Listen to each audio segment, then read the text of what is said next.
I want to show you today how you can save a bit of money, how to make your own really delicious fresh pasta. You can make this in advance, you can have it in the freezer. I've heard of some people drying it. I've never had success up until this point in drying my pasta, but apparently it can be done. But freezing works, otherwise I don't seem to have a problem making this as we need it. So fresh pasta trumps the packet stuff every time. If you learn how to make pasta, you've got access to lasagna noodles, you've got access to delicious tagliatelle and fettuccine and things like that on a whim. You can make ravioli. It's all just one recipe, and you can multiply this so that if you want to stack your freezer with some pasta, you can multiply the recipe so that you can have individual portions in there ready to be cooked. It takes about 4 minutes to cook it, so it's a no-brainer. It's quicker than buying takeout, especially for where I live. So we have chickens in our backyard, as you know, and I'm collecting eggs. I've got an abundance. This is the best way that I like to eat it. So what I'm going to do is just use eggs and flour, but today I've got semolina flour. This is a little dearer than just the regular old plain flour, and what I like to do is do a 50-50 mix of plain flour and semolina flour, and I find that that creates the perfect texture for pasta. You can just use plain flour, but if you have access to semolina flour, especially this fine Italian one, I highly recommend you give it a try. I do buy this for my pizza and for my pasta. So this is not a luxury item, but it's something that I use for two specific things, and that is all. Every other bread-based sort of product that I use, I just use my normal plain flour. I am on the other side of my kitchen today, and you might be wondering why. It's because with my pasta roller, I'm just doing this manually. I need to clamp it onto my bench top, and this is actually the only part of the bench in my whole kitchen that will allow this clamp. So I'll pop that there when I go to roll it. So I've decided I'll just make it over here, then all the mess is just over this side. To make this pasta, you can absolutely do this by hand. You do not need any equipment. However, if you have equipment already, it makes the job simpler, quicker, and just much less work. So you've got a couple of options if you want to use equipment to make pasta. I'm going to use what's essentially is a food processor. Okay, so food processor or a Thermomix. You can also use a Kitchenaid or a Mixmaster type beating stand mixer. But you want one with a paddle attachment or a dough hook. You don't want to be using like those little two spinning hand beaters. That's not what you want to use. So you also want, for this recipe, it's what I call my 200 pasta. Now, why do I call it my 200 pasta? Because I'm going to weigh everything. That is the one thing you will need, is some digital scales.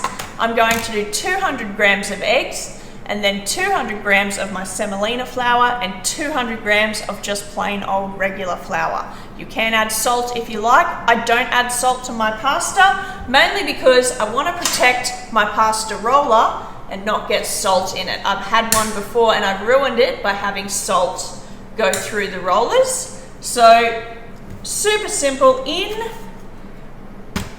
either your bowl or your bench top or your Mixmaster, however you decide to make this, you want to weigh out your ingredients. If you want to make this without any equipment at all other than just some scales, you can make it straight on your bench top by making a mound of 200 grams of semolina and 200 grams of plain flour, putting a divot like a little volcano in the middle, and then add 200 grams of flour, in which case you just whisk it all together until it forms a sticky ball, and then you just start kneading it. It's a lot of handwork, it's a bit manual, but it is the traditional way to make pasta. If you want to speed it up and do it the quick way, grab yourself something. Food processor is my preferred tool, and you want to start by weighing 200 grams of eggs. Now if your eggs are 50 grams each, that should be 4 eggs. I crack each of my eggs into a separate bowl first also. The reason I do that is just in case I have an egg that's gone bad, that maybe is fertilized, anything that's like a bit off, I don't want to ruin a whole batch of eggs. So I'll crack each individual egg in its own little bowl and then in it goes.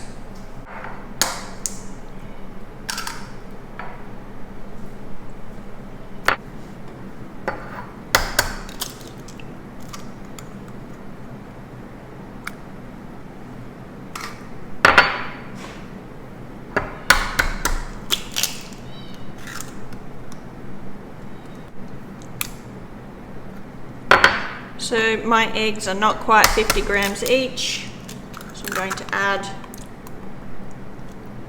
a 5th egg. Straight on top of that, you want to add your 200 grams of semolina flour and then 200 grams of just plain flour.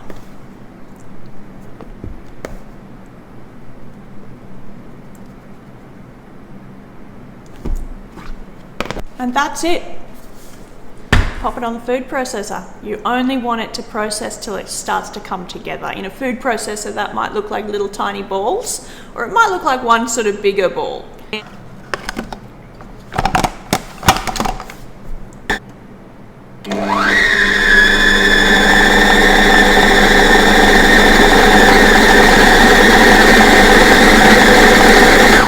You just want to bring it together.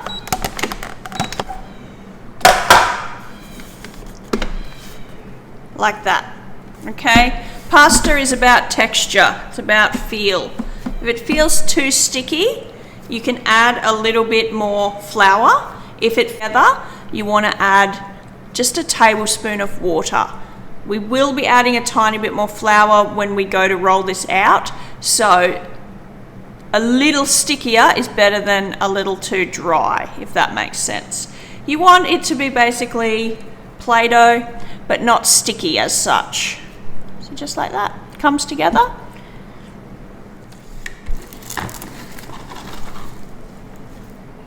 So from there,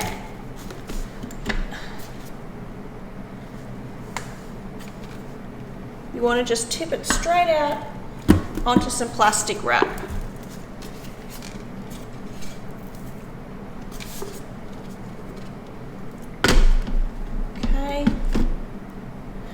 And you can see that there is a little bit of flour here that hasn't been combined perfectly, and that's okay.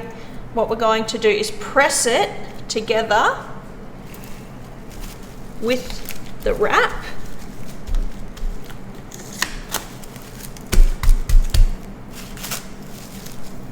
It's quite a firm dough, and that's why I like to use a machine rather than mix it by hand.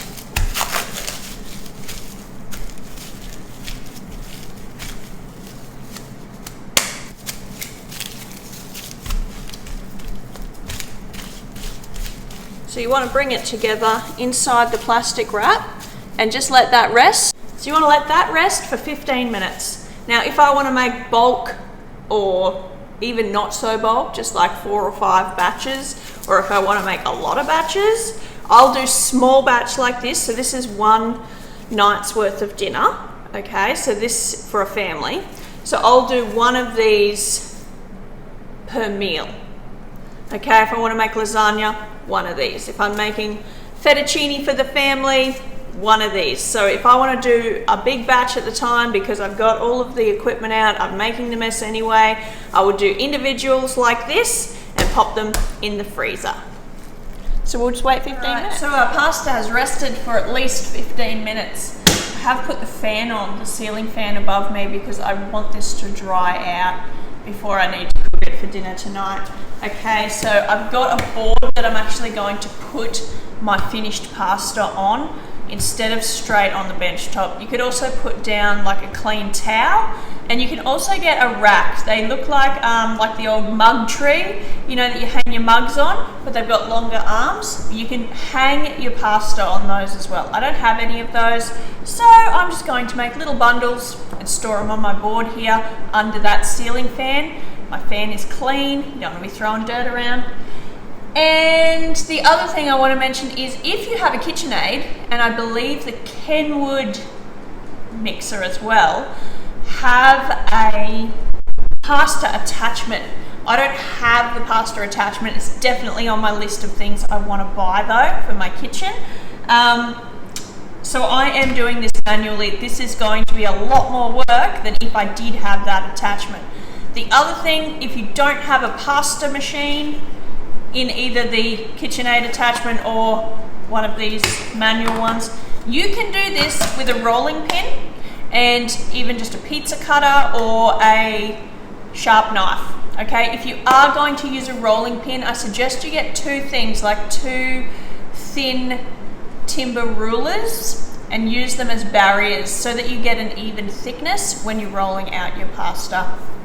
I like using my pasta machine, so that's what we're going to use today. You need to attach it to something, so I'm attaching it to the bench, which is why I'm over here on this side.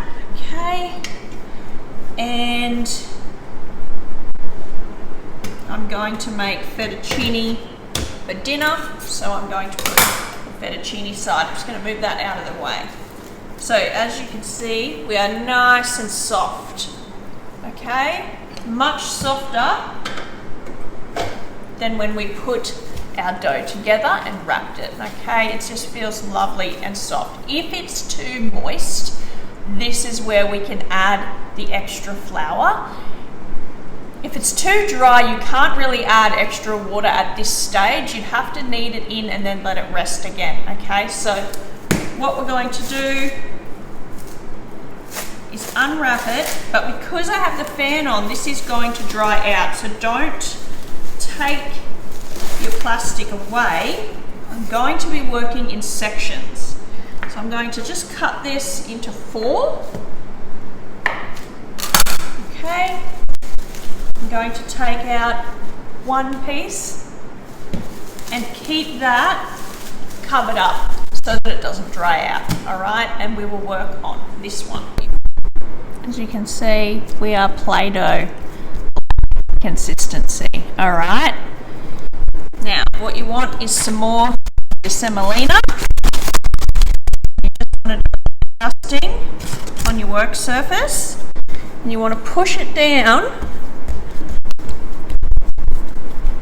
as flat as you can get it with your hand. Okay. Tip it over. Then we want to send it through our pasta roller, okay, with a little bit of that flour on either side. Okay, you want your setting to be the widest, so in mine it's a 7, but I think in some machines it could be a 1. Roll it through once, then you want to fold it in half and roll it through again. Fold it into 3, pushing it down. What we're trying to do is get it to the right texture so that it holds together but not too soft, okay? And we want to tidy up the edges as well.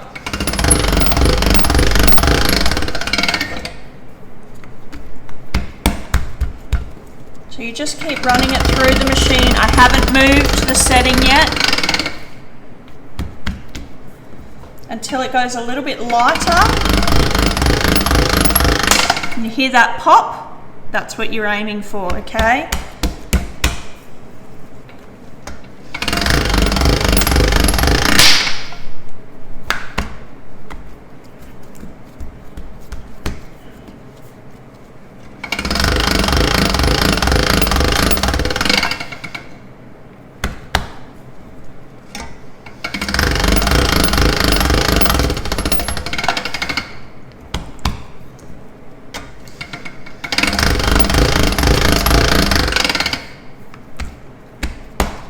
you can see it's much lighter. All right, I think you can see that with the lighting in here isn't great. Okay, in comparison, it's much lighter. All right, it's not sticky at all. It feels lovely. It's not going to stick to itself. Okay, so now we can adjust this down 1. So I started at 7, I'm going to 6. I always do the first one with the lightest dusting of semolina on top before I keep going. Okay, down another one. So I'm on to 5.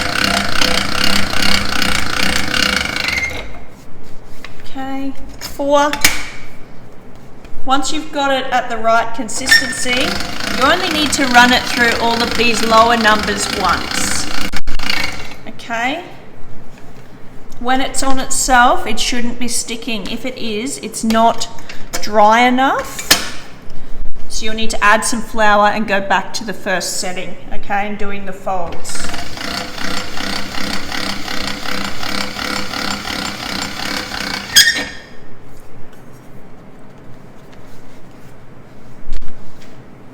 And I'm going down to 2, not 1.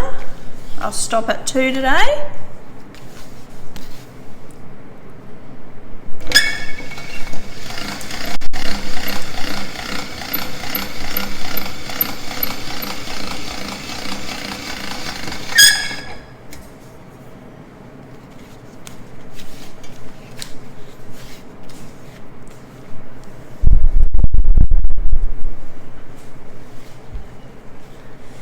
So that, if you were wanting to make lasagna, you'd be done, okay? You'd have to cook it in order to use it, but it takes about 3 to 4 minutes, and all you would need to do is cut it to length, all right? I'm not making lasagna, I'm gonna make fettuccine today. So to make fettuccine, what I'm going to do is just move my handle. This is I have fettuccine on this side or small angel hair pasta on that side. So it just slots in the groove. The handle goes into the fettuccine one. And then I'm just going to cut my pasta to the length that I want it. So I'm just going to cut into 3, okay? So 1, 2, 3, like that, all right? And what I'm going to do is just give them a generous sprinkle. Because this is the final product, I don't want them sticking together, all right? And then you just run it through the cutting attachment of your choice.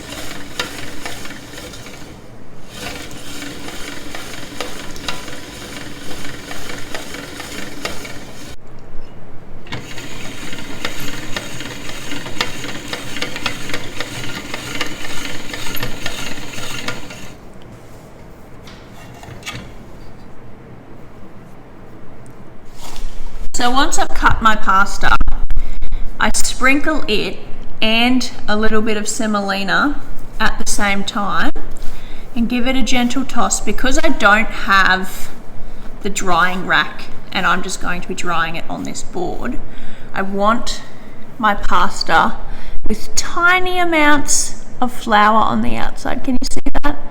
And that is to help it stay loose. It's to help it not stick together, okay? So I just gently toss that in a little bit of semolina like this, okay? And then I'll set that to one side. And now I'll just continue making the rest of these pastas, and it's as simple as that.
Thanks for hanging out in the kitchen today. We made our entire batch of pasta. Hope you give this recipe a go. I hope you love this pasta as much as I do. Have a wonderful week, and I'll catch you next time.